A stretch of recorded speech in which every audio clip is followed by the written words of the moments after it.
नमस्कार, आप सभी का स्वागत है व्रत की महिमा चैनल पर, जहां हम आपके लिए लेकर आते हैं श्रद्धा, भक्ति और चमत्कारों से भरी व्रत कथाएं, जो न सिर्फ हमारी आस्था को मजबूत करती हैं, बल्कि जीवन में सकारात्मकता भी भर देती हैं। आज हम लेकर आए हैं मंगलवार व्रत से जुड़ी एक अत्यंत भावुक और चमत्कारी कथा, जो हमें ये सिखाती है कि सच्चे मन से की गई प्रार्थना और व्रत का फल कभी व्यर्थ नहीं जाता। एक समय की बात है, एक ब्राह्मण दंपत्ति था जिनके कोई संतान नहीं थी। इस कारण दोनों ही बहुत दुखी रहते थे।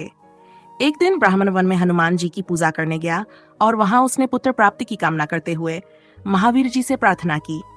उसी समय उसकी पत्नी भी घर पर हनुमान जी की भक्ति में लीन थी और हर मंगलवार को व्रत रखती थी। वह हमेशा व्रत के अंत में हनुमान जी को भोग लगाकर ही भोजन करती थी।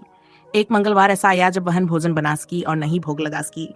उसने संकल्प लिया कि अब अगले मंगलवार तक कुछ नहीं खाएगी और फिर भोग लगाकर ही भोजन करेगी। वह पूरे 6 दिन तक भूखी प्यासी पड़ी रही और मंगलवार के दिन बेहोश हो गई।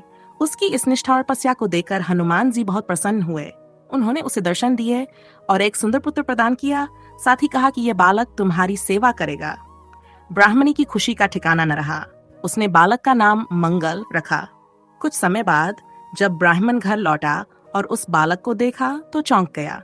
पत्नी ने बताया कि यह बालक हनुमान जी की कृपा से उन्हें प्राप्त हुआ है, लेकिन ब्राह्मण को इस पर विश्वास नहीं हुआ। एक दिन जब पत्नी घर पर नहीं थी, ब्राह्मण ने बालक को कुएं में धक्का दे दिया।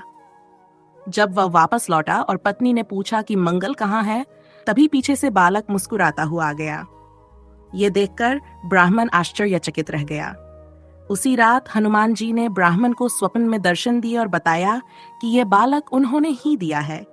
सच जानकर ब्राह्मण बहुत पछताया और फिर उसने भी पत्नी के साथ मिलकर हर मंगलवार व्रत करना शुरू कर दिया। जो भी व्यक्ति सच्चे मन से मंगलवार का व्रत करता है और ये कथा श्रद्धा से सुनता या पढ़ता है, उसे हनुमान जी की विशेष कृपा प्राप्त होती है। उसके जीवन के समस्त कष्ट दूर हो जाते हैं और सुख शांति का वास होता है। अगर आपको ये कथा भावनात्मक और प्रेरणादायक लगी हो तो कृपया इसे लाइक करें, अपने प्रियजनों के साथ साझा करें और व्रत की महिमा चैनल को जरूर सब्सक्राइब करें। फिर मिलेंगे एक नई व्रत कथा के साथ। जय श्री हनुमान।